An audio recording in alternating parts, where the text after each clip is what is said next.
For decades, eagle-eyed prophecy aficionados have scoured the headlines and the scriptures, hoping to find clues as to where we're at on God's prophetic timeline and how much longer we'll have to wait before the glorious return of our Master Yeshua.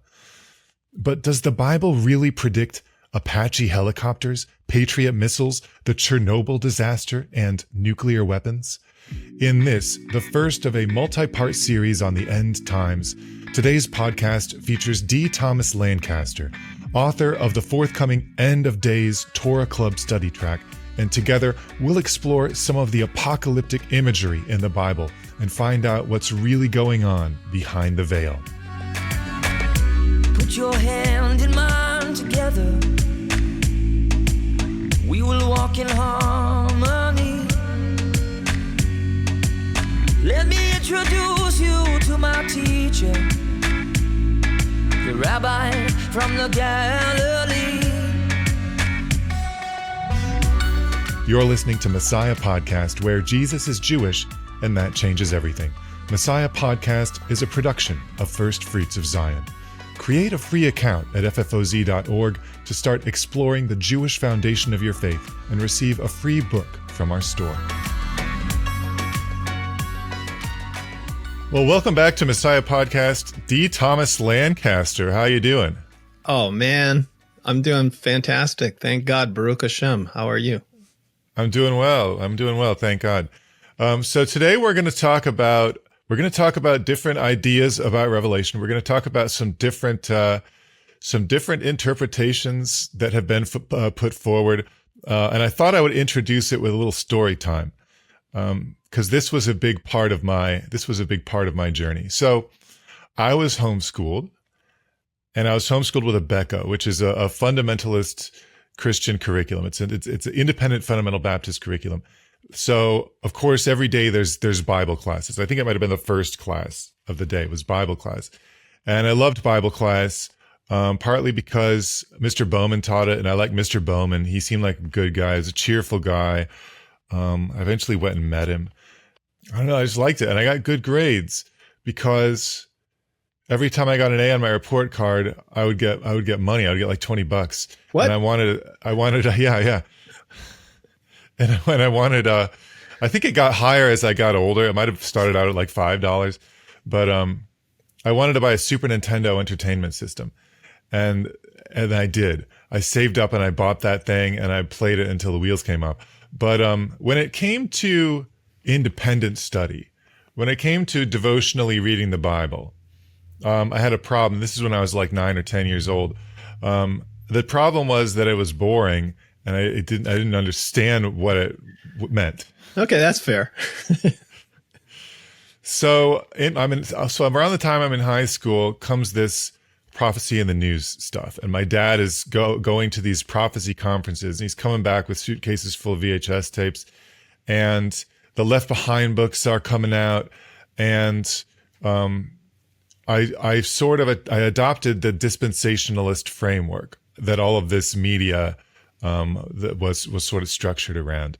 And you know, when you go from having no framework at all to having a framework, that's really exciting, because now you're reading these Bible verses and you're like, now I know what that means. And I'm watching Jack Van Impe's show, and I've got like the Chuck Missler DVD or MP3 CDs full of like audio commentaries. I'm like, wow, the Bible prophesied the European Union and the Chernobyl disaster, and like all of this is now very exciting. And I finally like wanted to read the Bible. And so I'm a little younger than you. I didn't know if you had sojourned through that sort of worldview, if you ever got sucked into that stuff. Okay, so I'm going to say no. What happened to me in the prophecy world was, like, as far as my contact with Bible prophecy, I grew up in a evangelical home. And back in the 1970s, there was this film series that came out that was it was called A Thief in the Night, and it was about the rapture and so forth. And so that kind of, I got all my eschatology from those movies. Okay. My father actually was a pastor, and he would rent the community center in the little town we grew up in, and show these movies and invite people, from the community to come see these movies. So I got to, yeah, they were kind of, they made an impression on me, but I can't say that they inspired me to jump into Bible study, and they kind of fell by the wayside for me as I got older. I never picked up one of those Left Behind books. I sort of missed all that. Now, there was in the late 90s there, when I was discovering the Jewish roots of our faith, and that's what really got, plunged me into the Bible. But when I was discovering the Jewish roots of the faith, there was this, we're looking at the festivals as a sort of eschatological blueprint. And so there was a lot of talk in the late 90s about this, we've come 2,000 years since the birth of the Messiah, because he was actually probably born, before the year 0, right? Yeah. As the chronology works out. So 2,000 years, we should be at the end of this whole, this 6 days and I don't remember it all. I don't remember the argument, but so we were watching, in the late 90s, watching the skies, keep your eyes on the sky, for the second coming, and listening for the sound of the shofar. But we weren't like, we weren't selling our property and, or anything like that. So that was about as deep into it as I got. So I am coming from a different angle, but I'm sure that we have my wife and I really enjoyed Jack Van Impe, so we watched a lot of Jack Van Impe, not because of the prophetic interpretations, but mostly because of the interactions between Jack and Rexella. That was pretty priceless. So they're very sweet. Like, oh, Rexella, these are the days. It was endearing. It really was. Yeah. I remember that. Cool. Yeah. The feast being these prophetic blueprints, Zola Levitt and these guys would also go to some of the same conferences. So I got into that also. So that's some common ground that we have. Yeah. So as I look back on this stuff, as I look back on the idea that all of the current events in the headlines are hidden in Bible prophecy, before we start diving into these individually, I just want to say that, dear listener, if this got you into the Bible, then that's fine. It's fantastic. I don't want you to think as we're going through these that we are like making fun of these interpretations, or even that there necessarily is like absolutely nothing to them at all. But right. I think the way I want to frame this discussion is that when we jump into the End of Days Torah Club study track this fall, 2025, we are going to develop a robust framework for interpreting all of the prophecies in the Bible about the end times that is going to be more exciting and more resilient and will be correct no matter what the headlines say. It'll be something that you can rely on, and it will make sense, and it will all fit together, and it will be biblical, and it will be a first century Jewish apocalyptic worldview. And it's going to be something more substantial to which you can anchor your faith, rather than some of the more sensational things that we have seen on television. Well, so that's the goal today. Yep, that's great, fantastic. That's what we're after. So let's start, but these things are very fun to talk about, which is why I wanted to do an episode. Okay. It's sensational. All right, it's your show. It's your show. Take it away. It's the low-hanging fruit. So I want to start with Chernobyl. I loved the Chernobyl miniseries. I watched it recently. It was a really big deal. I mean, there's analysts who say that Chernobyl was basically the death knell for the Soviet Union. It was a huge geopolitical event. So maybe it could be in Bible prophecy. And I think this comes from Chuck Missler, and who, again, I credit him almost wholly with getting me to really love the Bible. And he uses Jewish sources. Yep. And I have really fond memories of listening to his commentaries. and I'm not a dispensationalist anymore, but we still have things in common. Like I'm still premillennial, right? So, I have a lot of respect for him and for all the work that he's done. So here's one thing I remember him saying, and it was about the third trumpet in Revelation. So this is Revelation chapter 8, verses 10 and 11. And here's how it goes. It says, "The third angel blew his trumpet, and a great star fell from heaven, blazing like a torch, and it fell on a third of the rivers and on the springs of water. The name of the star is Wormwood. A third of the waters became wormwood, and many people died from the water because it had been made bitter." And the idea here is that Chernobyl is the Ukrainian word for wormwood, which is true. I went and fact checked that. And that certainly nuclear fallout is highly disruptive to the endocrine system. But can we say that there's a one-to-one correlation between the Chernobyl disaster and the third trumpet in Revelation chapter 8? There's a lot of different ways to answer that, to come at that question. First of all, let's just acknowledge that that is astonishing, that Chernobyl means wormwood. Yeah. What is wormwood? I mean, wormwood is it's a bitter plant of a bitter. Yeah. It's a bitter plant. I think it may be used in herbal medicine, and I think I didn't look this up. Maybe if you have too much, it's deadly. I don't know. Yeah, it could be. Okay. Yeah. I think. Tell us in the comments. Tell us in the comments if you know that wormwood is deadly. So I think it has some connection with that bitter root. In Devarim, and at least linguistically. But okay. So yeah, that's astonishing. And it certainly, it certainly seems like there is it fits pretty well. Of course, the Chernobyl disaster did not, thank God, did not contaminate 1/3 of the world's water supply, as we see here. But, perhaps there's some indication here of how 1/3 of the world's water supply might become contaminated in the in the tribulation period of the eschatological birth pangs of Messiah that lead up to the redemption. You might go in that kind of direction with it, but coming at this from a first century perspective, from a Jewish perspective, stepping out of prophecy and the headlines, how would you have read this if you were the recipient of the book of Revelation, one of these 7 assemblies of Messiah to whom the book is addressed, living at the end of the first century under the reign of Domitian, and you receive this revelation from the Apostle John? How are you going to interpret this? Because you're not familiar with Ukraine. You're not familiar with nuclear power. You're not familiar with, 2,000 years from receiving the letter. Is like, what are we talking about here?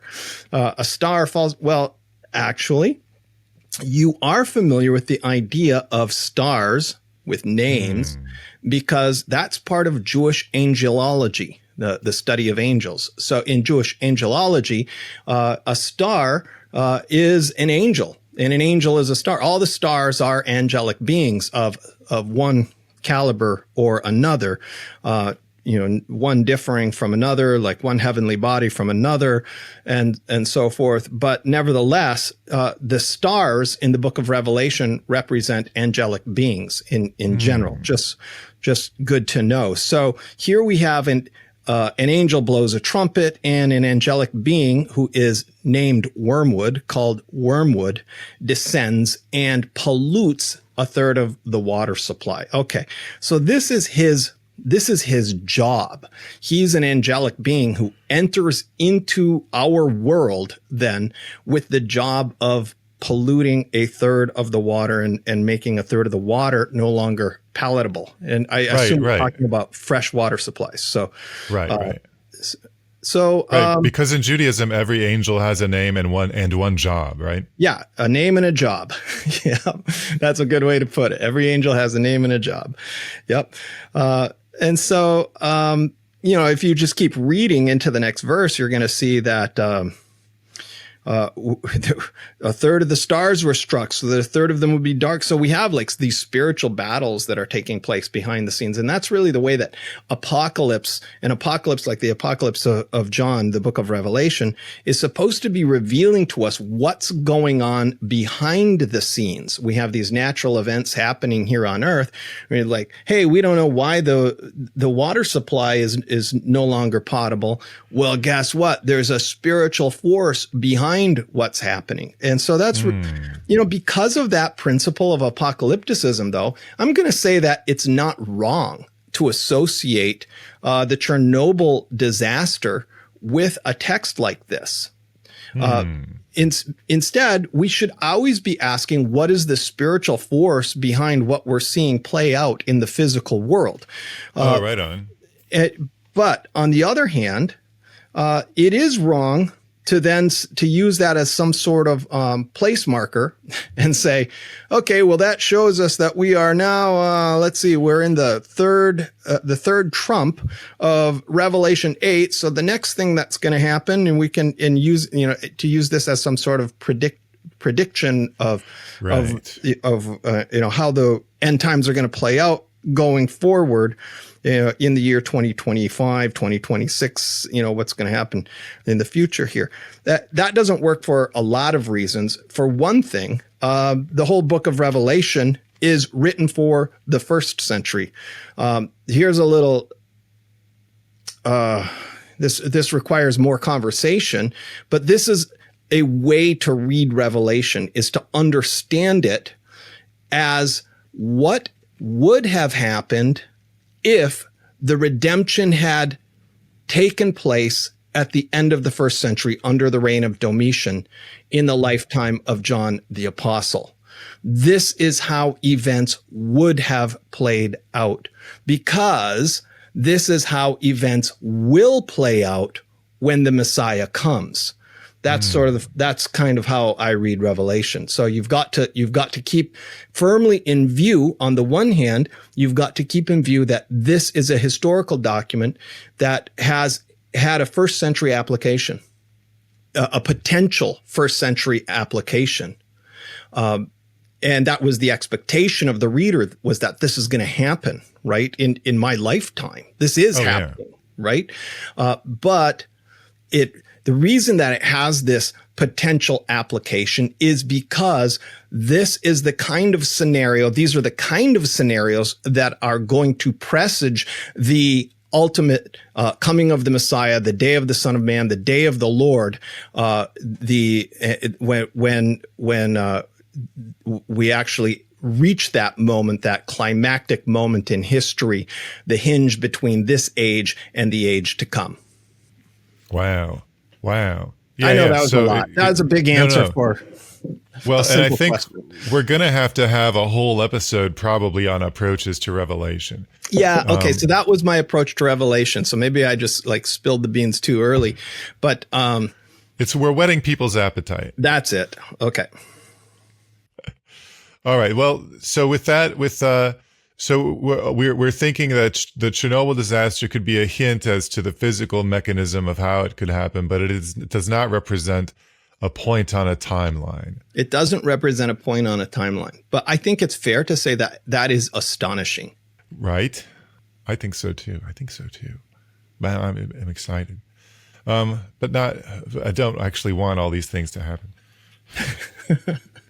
No. May it be that we all repent of our sins and ask really nicely for the Messiah to come and redeem us. Amen. And that's another episode. Yeah. I think it could happen.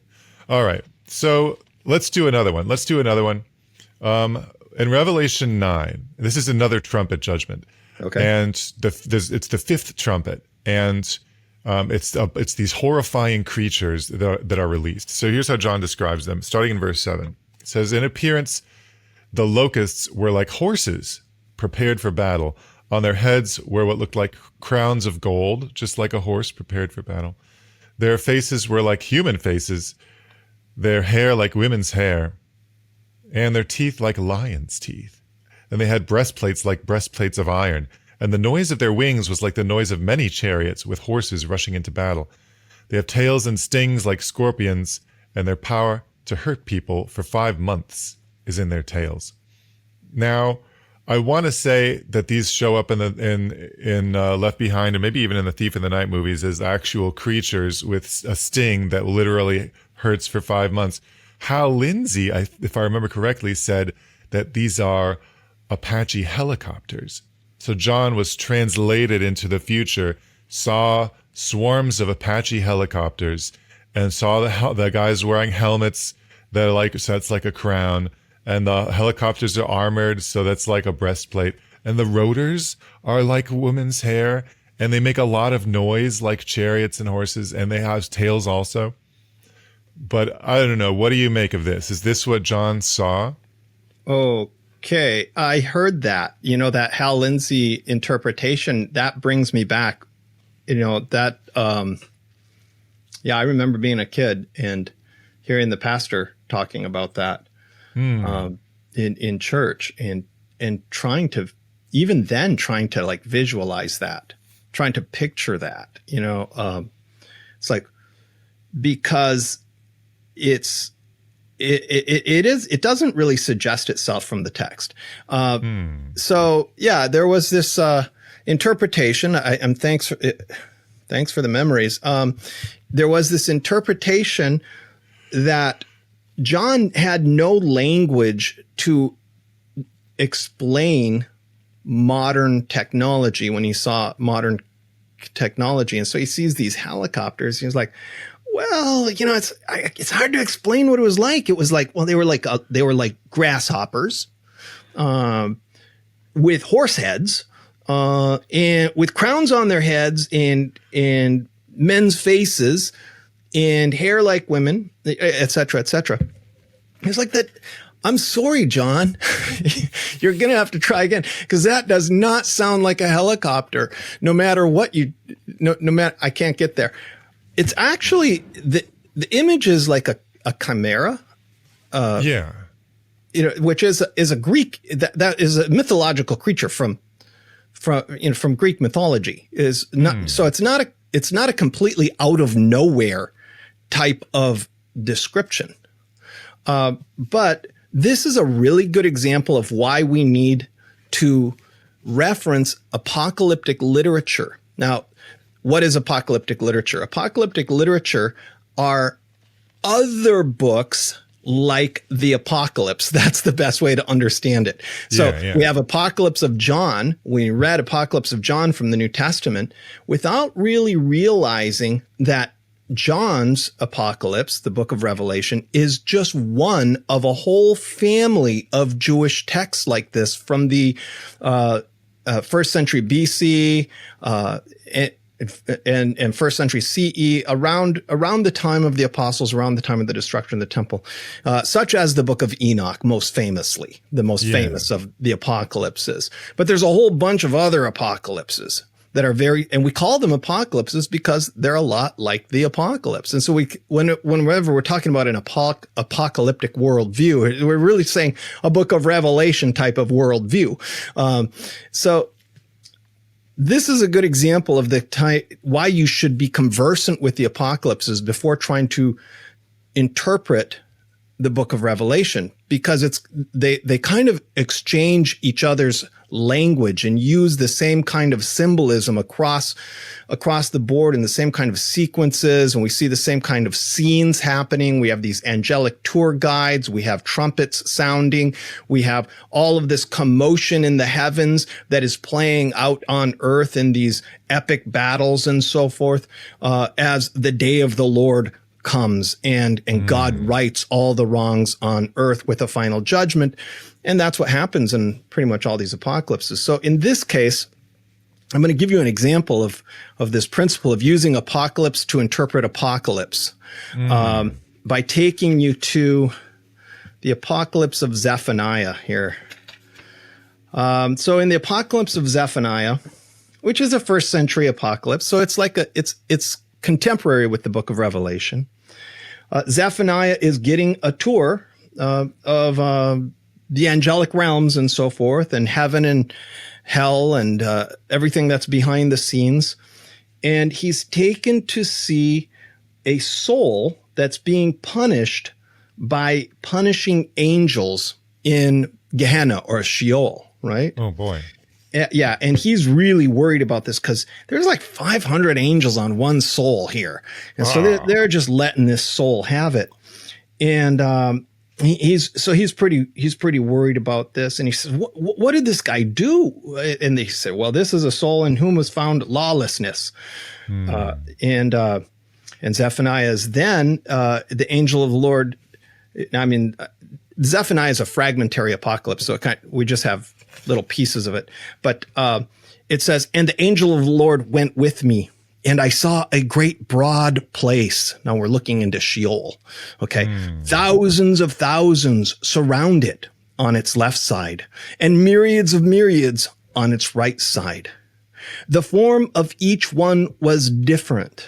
Their hair was loose, like that belonging to women. When you hear that, you should be like, oh, wait, that sounds like those locusts in the book of Revelation. Yeah, it's the same. Their teeth was like the teeth of, the text breaks off. And we, like the teeth of what, Zephaniah? Like the teeth of what? Don't worry. There's more text later on. We pick it up again in chapter 3. It says, then I saw 2 other angels weeping over the 3 sons of Jotham, the priest. And I said, "O angel, who are these?" And he said, "These are the angels of the Lord Almighty. They write down all the good deeds of the righteous upon their manuscript, and they watch the gate of heaven. And I take them from their hands and bring them up before the Lord Almighty, and he writes their name in the book of life." Okay, so these souls are in good shape, right? They're Sounds getting like written in the book of life. But Yeah, that's where I now, wanna be. see what happens in chapter 4. Then I walked with the angel of the Lord, and I looked before me, and I saw a place there. Thousands of thousands and myriads of angels entered through it. Their faces were like a leopard, their tusks being outside their mouth like wild boars. Their eyes were mixed with blood. The hair was loose like the hair of women, and fiery scourges were in their hands. And when I saw them, I was afraid, and I said to that angel who walked with me, "Of what sort are these?" And he said to me, "These are the servants of all creation who come to the souls of ungodly men and bring them and leave them in this place. They spend 3 days going around with them in the air before they bring them and cast them into their eternal punishment." Okay, let me just explain what I just read. It's freaky stuff. So the idea is that when the wicked die, these evil angels with the tusks and the long hair and the bloodshot eyes and so forth show up to escort the soul from the body and bring it to the place of punishment. And it takes 3 days for them to get it to the place of punishment, during which time they are unkind to the soul during transit. That's the image from the apocalypse.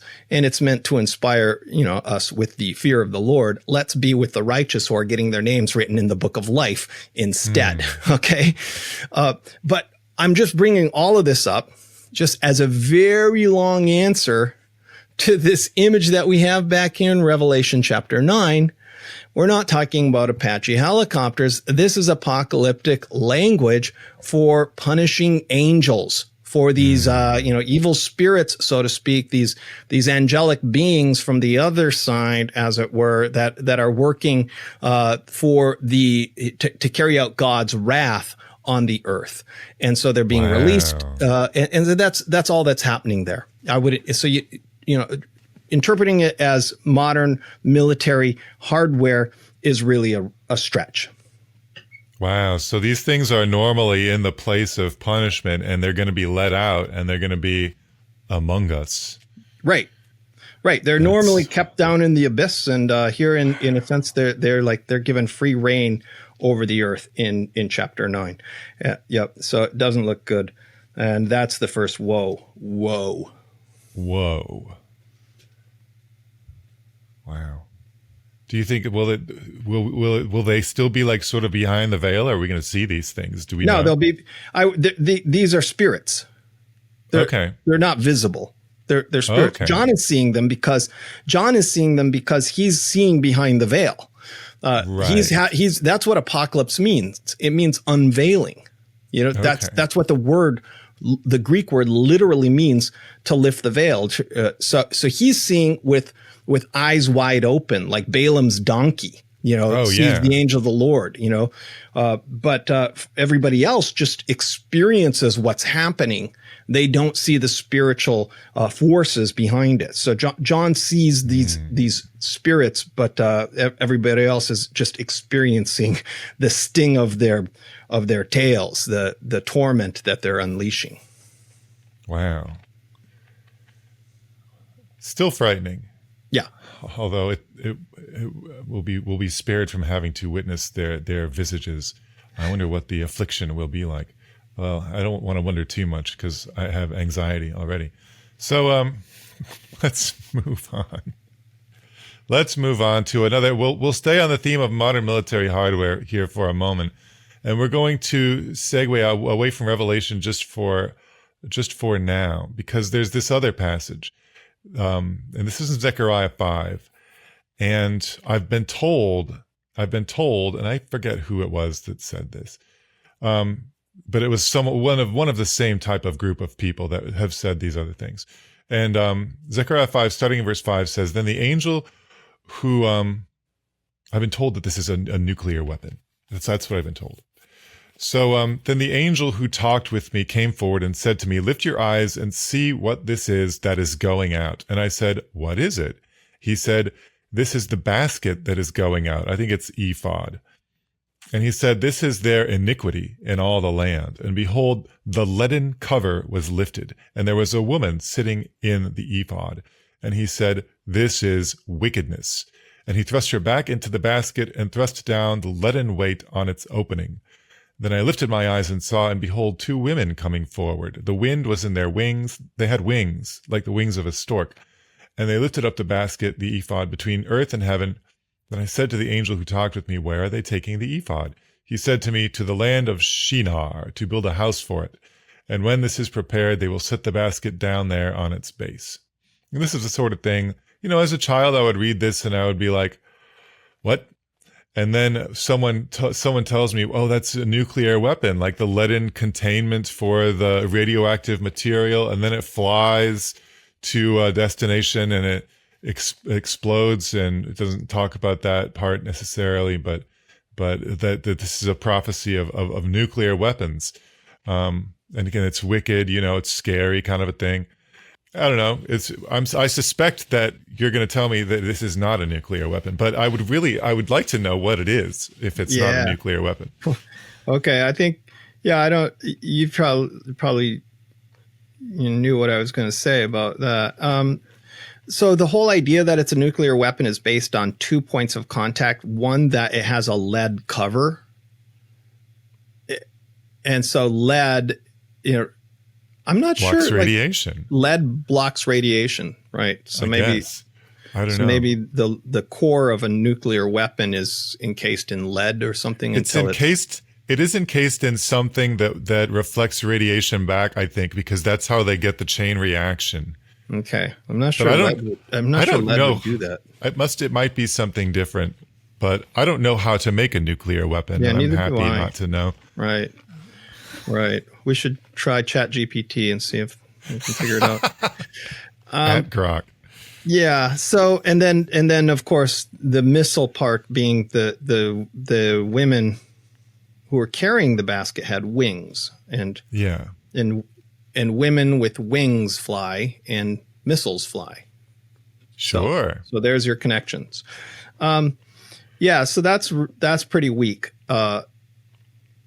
Fair. If it blew up when it landed or something, the basket opened and it blew up and had some devastating consequence, there is a passage in Zechariah that sounds a lot more like a nuclear explosion going off. I mean, you have people's eyeballs melting in their heads and so forth by the time you get to the end of the book of Zechariah. So there are some moments in the prophecies of the Bible where you're like, that sounds like a nuclear explosion. This isn't one of them.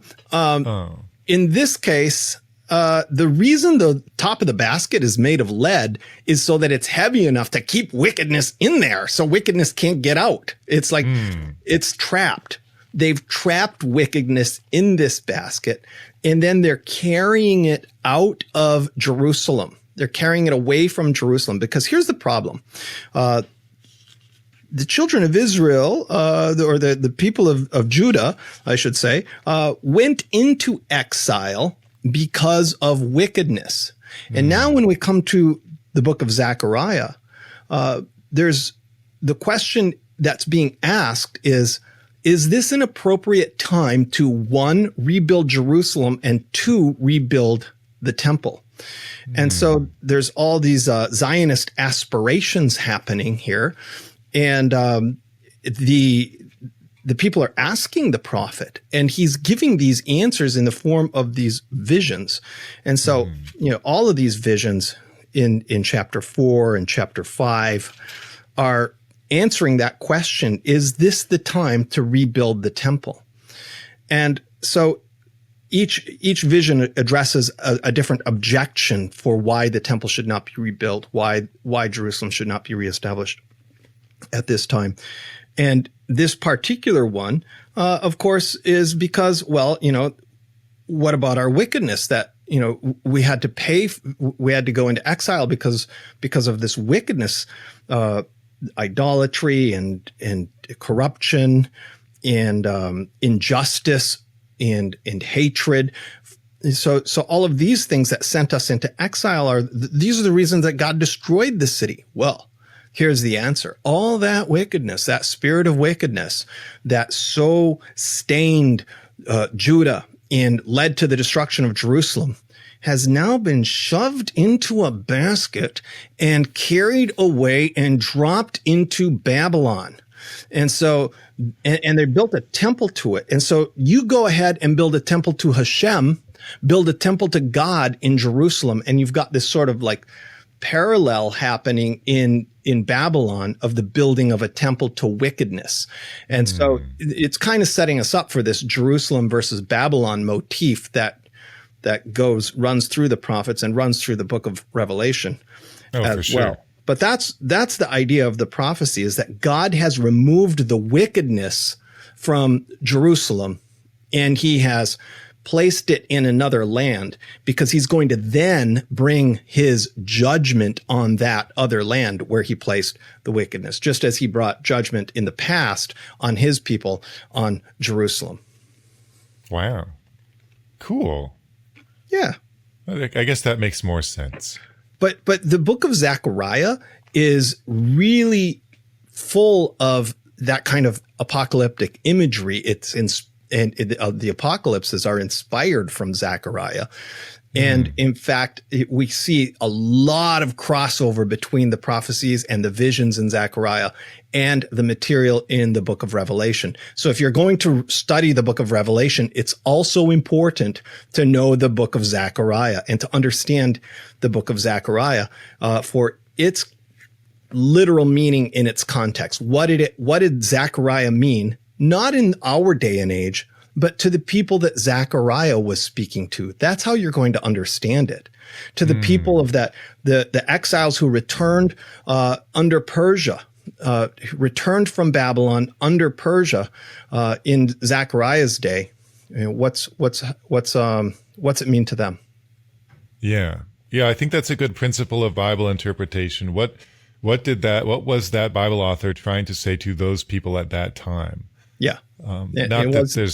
Not that there's nothing else to the passage, but that's sort of the foundation. Like that's the Peshat, right? That's the Peshat, right? And it's always, it's within Jewish exegesis to take a prophecy or to take a passage and to say, okay, it has a literal meaning, But how do we understand it and interpret it in our current situation? Does the word of God speak to us today or not?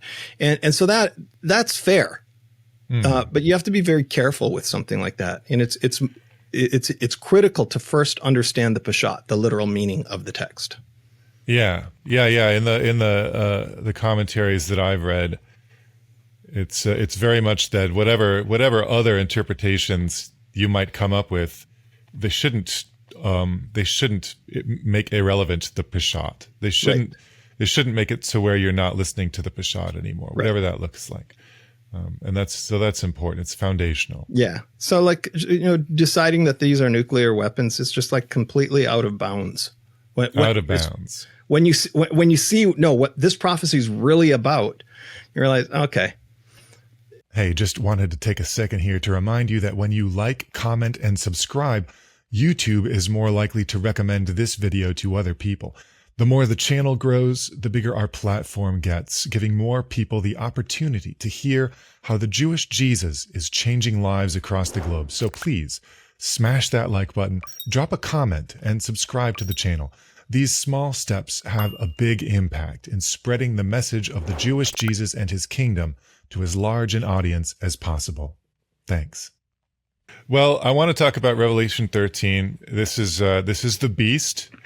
The beast has 10 horns. The beast has 7 heads.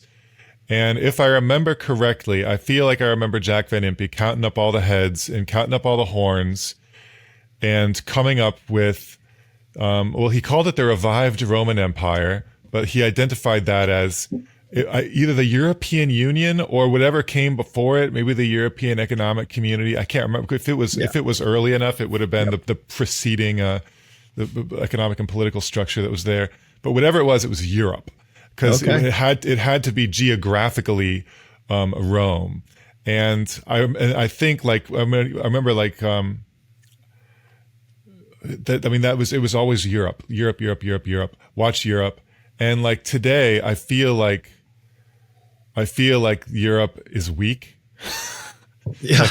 I don't think Europe emerged as the sort of powerhouse. Like, no offense, I love Europe. I've been to Europe. I love the people and the architecture and the art, and culture and the food. I'm not saying anything. I'm not saying anything bad about Europe. I'm just saying it didn't emerge as the sort of global powerhouse, dominating powerhouse, Roman Empire level political and economic juggernaut that I was led to expect from these old Jack Van Impe TV show episodes. Yeah, I remember him saying that. I remember that whole European Union interpretation, which was.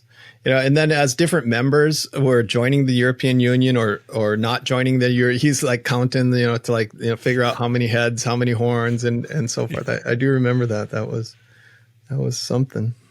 Yeah. Well, if it wasn't the EU, then what are the heads and the horns, and what is this thing? It's absolutely Rome.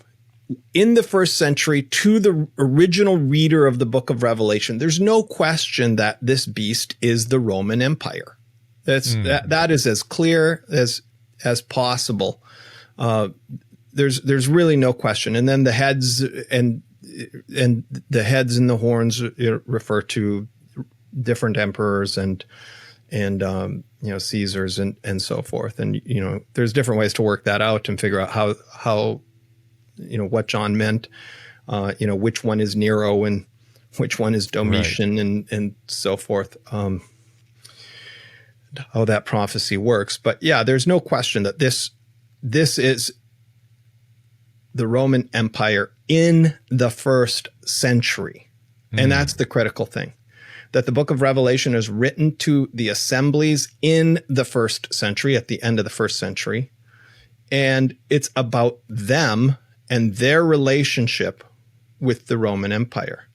Now, does that mean that there isn't going to be some interpretation of this in the future? No, there absolutely is going to be. Revelation is not fulfilled, and it's there's still a future fulfillment of these events. But what we're seeing here is an interpretation, the interpretation as it would have been understood by the original readers. This is about Rome. That is the beast that they are fighting with. That is the beast that is spilling their blood during the Neronian persecution and the subsequent persecution under Domitian. So there could be an analogical. There could be a political economic juggernaut sort of entity in the end times scenario, in the coming birth pangs of the Messiah, that is analogous to Rome, but we don't necessarily know. Yeah, we don't necessarily know how it'll work out. And that's what Jack Van Impe was trying to figure out, is like, he understood that this was about Rome in the first century. But then he's trying to say, okay, but now who would that be today? And I don't think there's anything wrong with that, because ultimately, like I keep saying, we're talking about spiritual forces. And so the spiritual force in the first century inhabited the Roman Empire and took on that role. That was the dragon. That was the Satan. That was the Antichrist of the first century. Okay, but those spiritual forces are not gone. The Roman Empire is gone. But the spiritual forces that animated them are not gone. So what do they animate today? I think you could say during World War II that it would have been completely fair to say this is the axis. This is the axis of evil that's trying to stomp out God's people and erase them from the face of the earth. So it's like an actor, like the spiritual force behind it is like an actor who can play different roles on the stage of history. So in the first century, I was the Romans, but in the 1930s and 1940s, I was the Nazi Reich, and I was trying to establish a 1,000-year Reich, a 1,000-year empire. You know how long the Roman Empire lasted for 1,000 years. So all of these things sort of, it's like you're switching hats, switching masks, but it's the same persona. Wow. Well, be on the lookout, I guess. Here's another one that I'm sure a lot of people have heard of. Is Dave Hunt's book, The Woman Rides the Beast. I read that book. I read that. Yep. Yeah. Yep. In Revelation 17, we have then one of the seven angels who had the seven bowls came and said to me, "Come, I will show you the judgment of the great prostitute who is seated on many waters, with whom the kings of the earth have committed sexual immorality, and with the wine of whose sexual immorality the dwellers on earth have become drunk."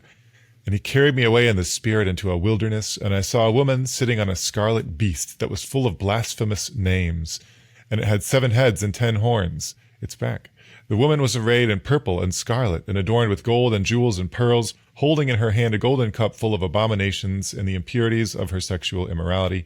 And on her forehead was written a name of mystery, Babylon the Great, mother of prostitutes and of earth's abominations.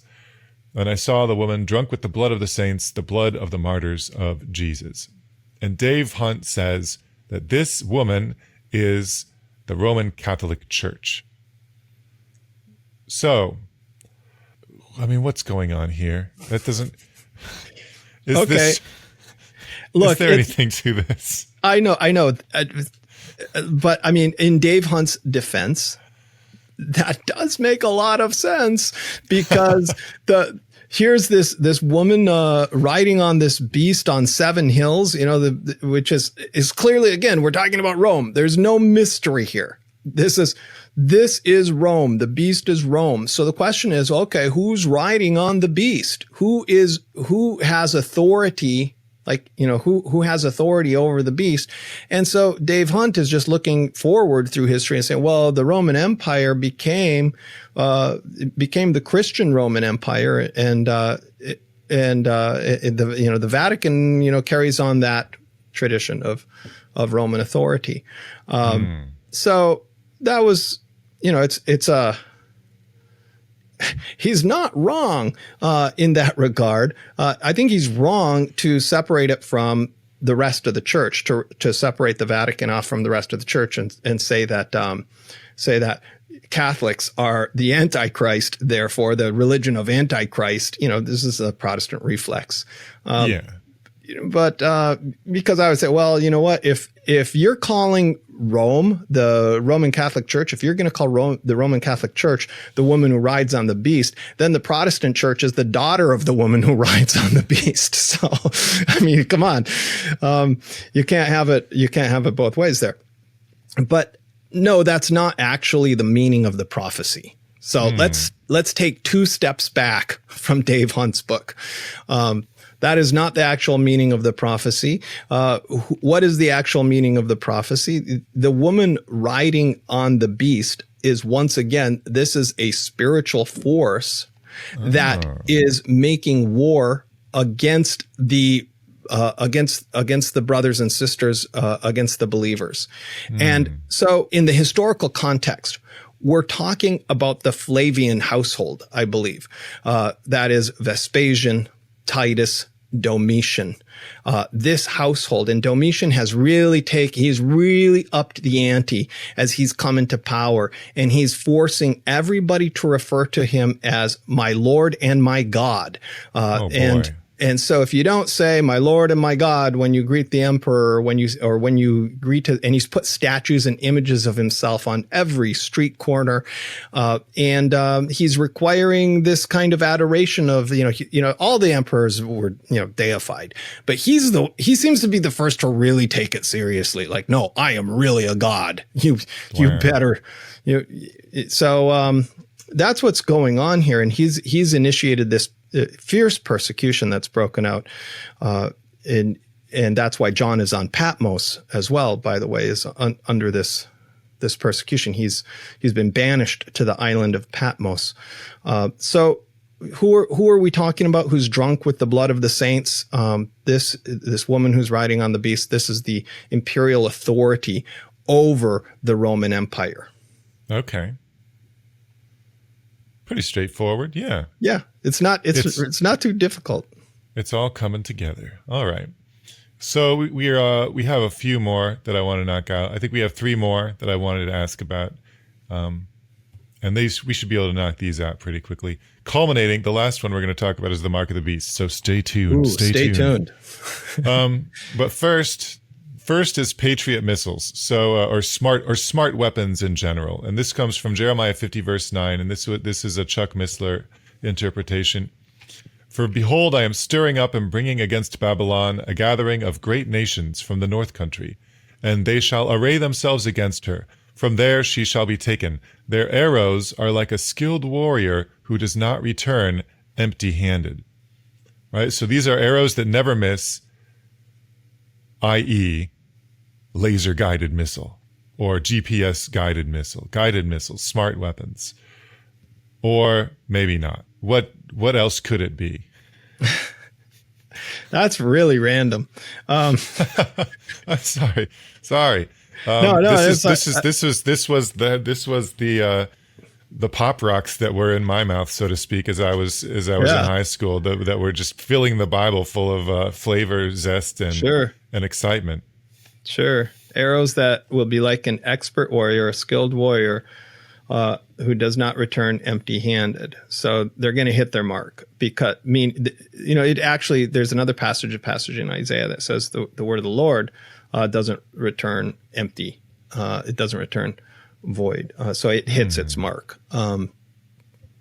Just as an interesting parallel. Yet we don't think that that's about a guided missile, do we? No. Well, in any case, no, this prophecy is not actually, this is about the fall of Babylon, the real fall of Babylon. You got to remember the book of Jeremiah is written in response to the threat of the Babylonian conquest, which happens during his lifetime. He predicts it's going to happen. He says it's going to happen. He warns it's going to happen. Then it happens.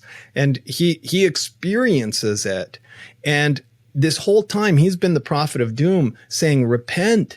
that we need to repent. Otherwise, this is what God says. He's going to send Nebuchadnezzar. He's going to send the Babylonians. They're going to destroy this city. They're going to destroy this house. And the people are saying, that'll never happen, Jeremiah.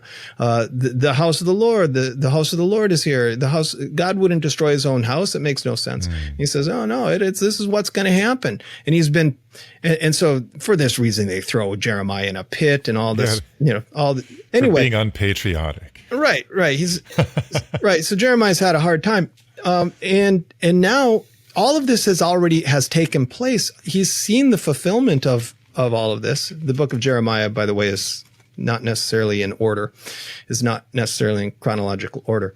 But Jeremiah then is able to turn that prophet, those oracles of doom that he has been lodging against Jerusalem, he's able to return them on the head of Babylon.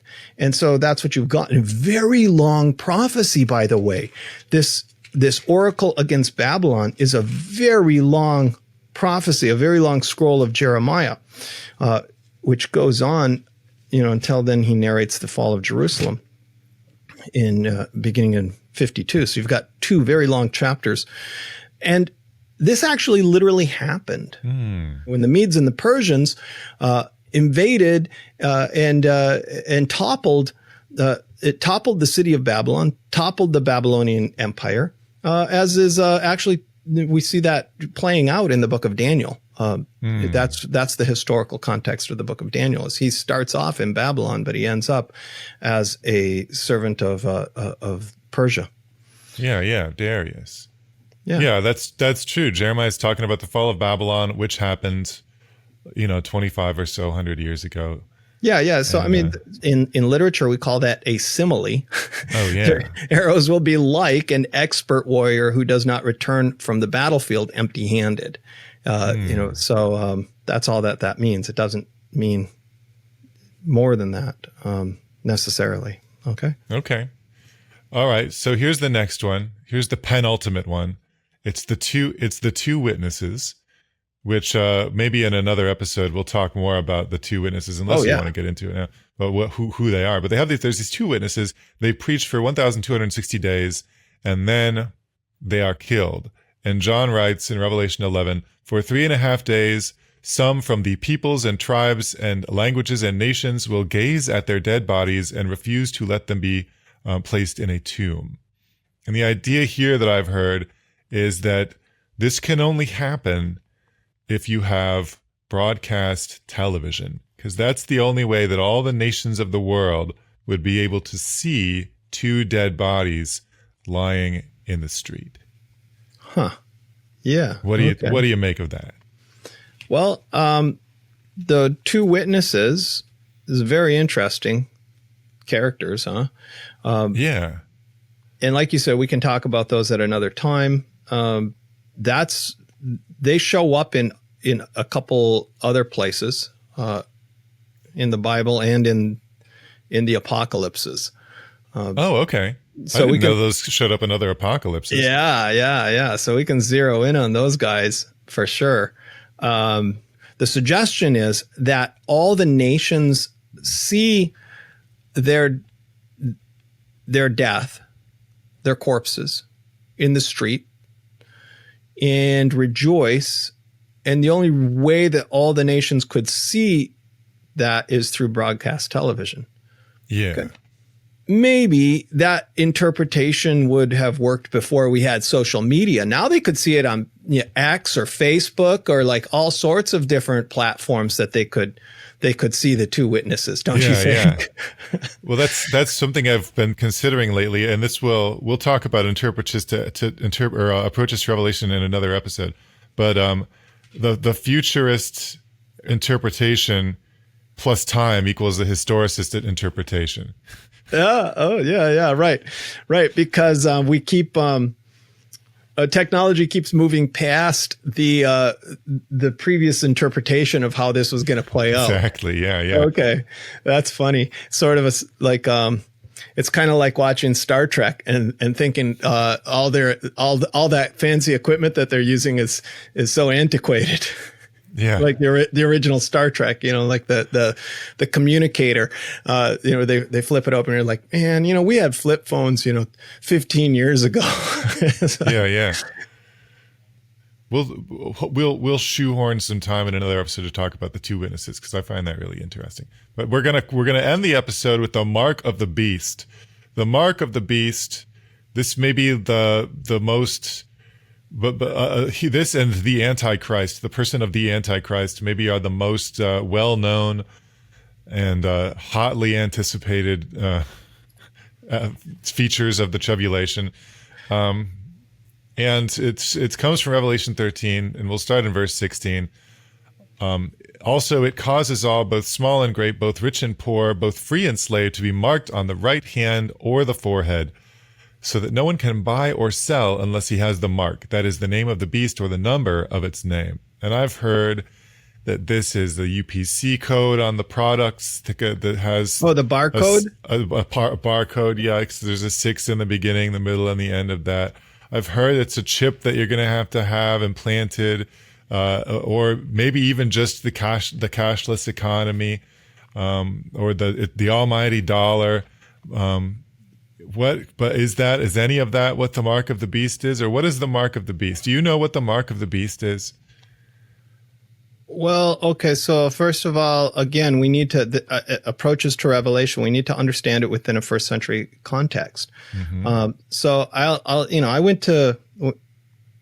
shop at Whole Foods because it's the closest grocery store to our house. Sure. I refer to it affectionately as Whole Paycheck. It wasn't too long ago they installed these scanners that you could put your hand over. Amazon, is now in control of Whole Foods. And so they installed these scanners that you could pass your hand over, and it like photographs your hand and does like a retinal identification, but with your palm. So it's like actually reading your palm.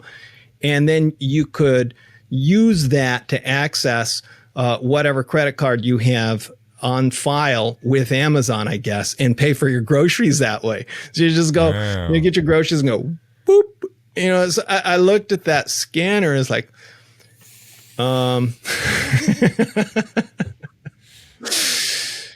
don't know. It's a bit much. Yeah. So it's like, we're way past the barcode. Yeah. We're way past the UPC symbol.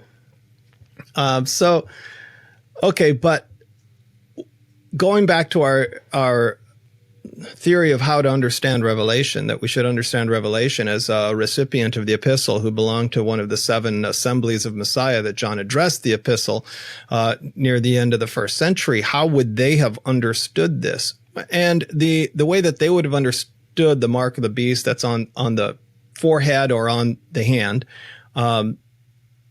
there's two aspects to this. First of all, there's the aspect of this to a Jewish readership, they would recognize on the forehead or on the arm as an allusion to where you strap on the tefillin phylacteries, the tefillin that actually are, the little scroll cases. You shall bind them as a sign on your arm and between your eyes, that we say in the Shema in Deuteronomy 6. It's like always reciting this passage all the time in Deuteronomy 6. So that would be the first thing that you would say, wait a second.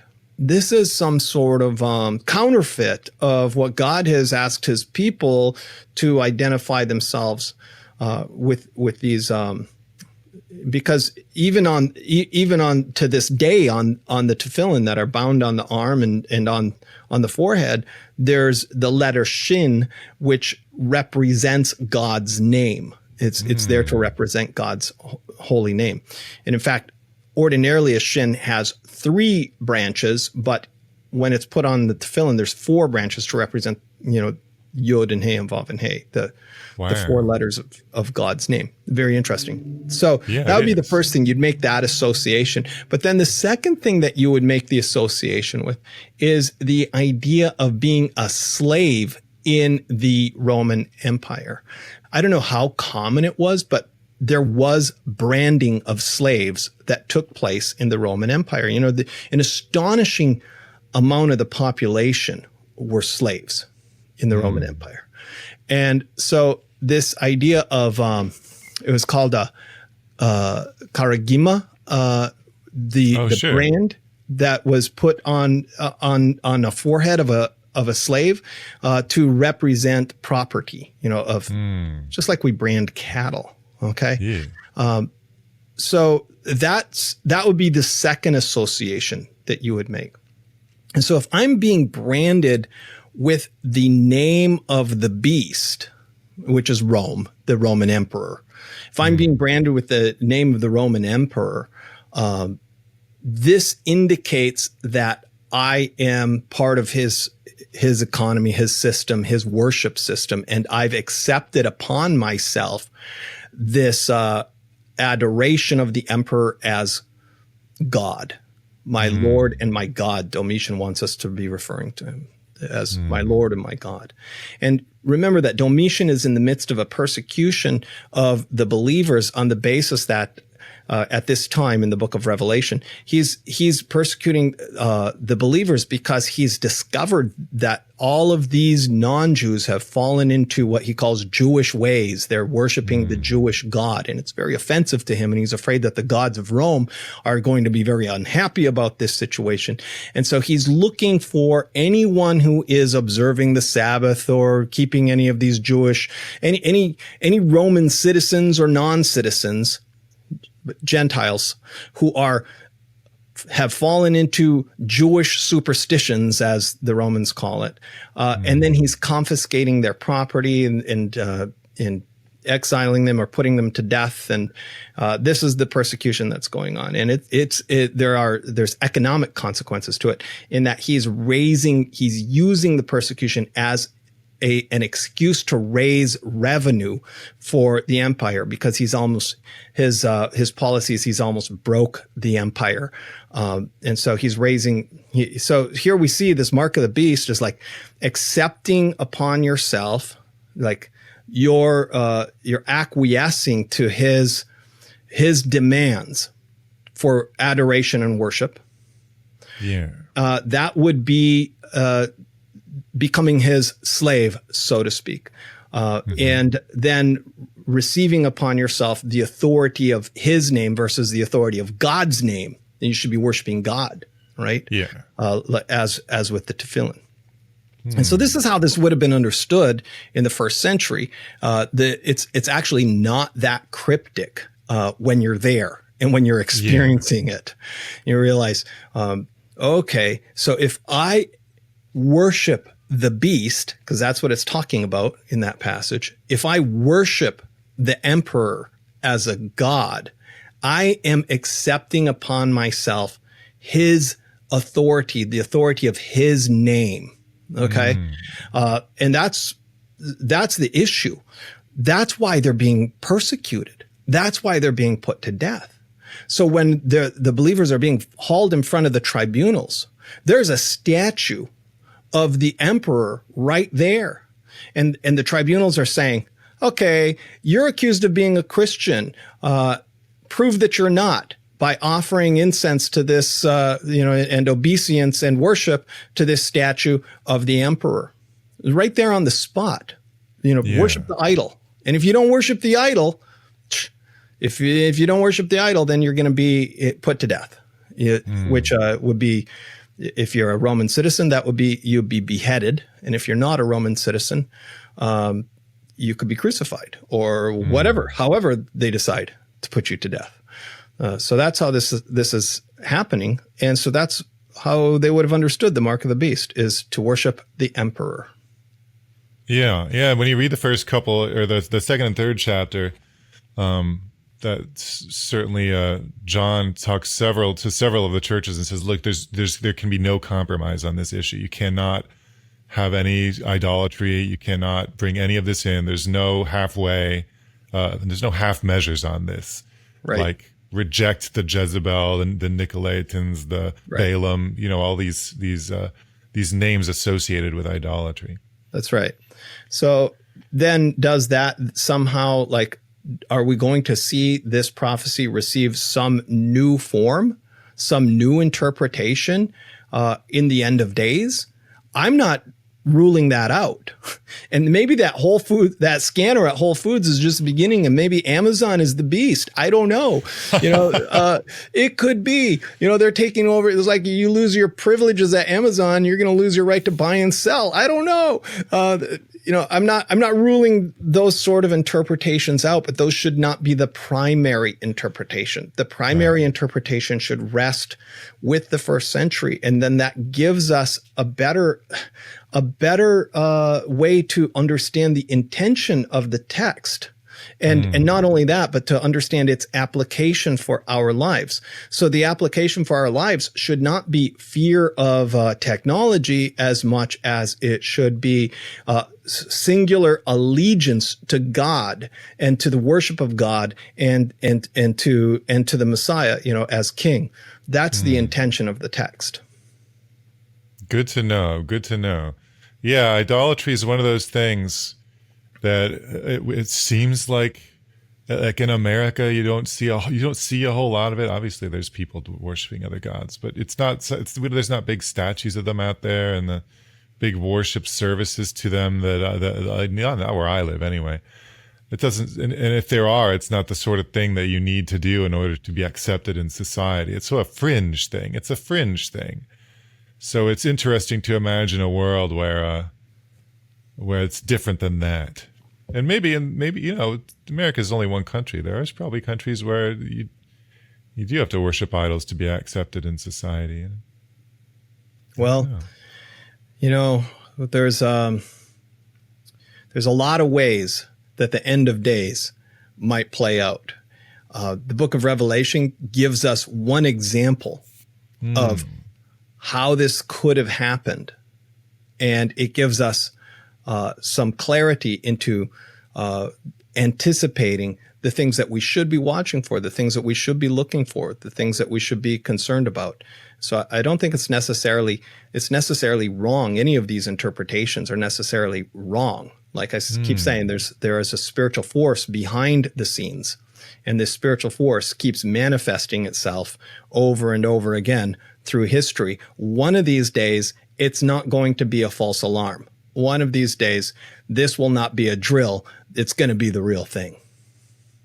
And if you want to recognize, dear listener, when that time comes, educate yourself by joining a Torah club this fall. 2025, end of days.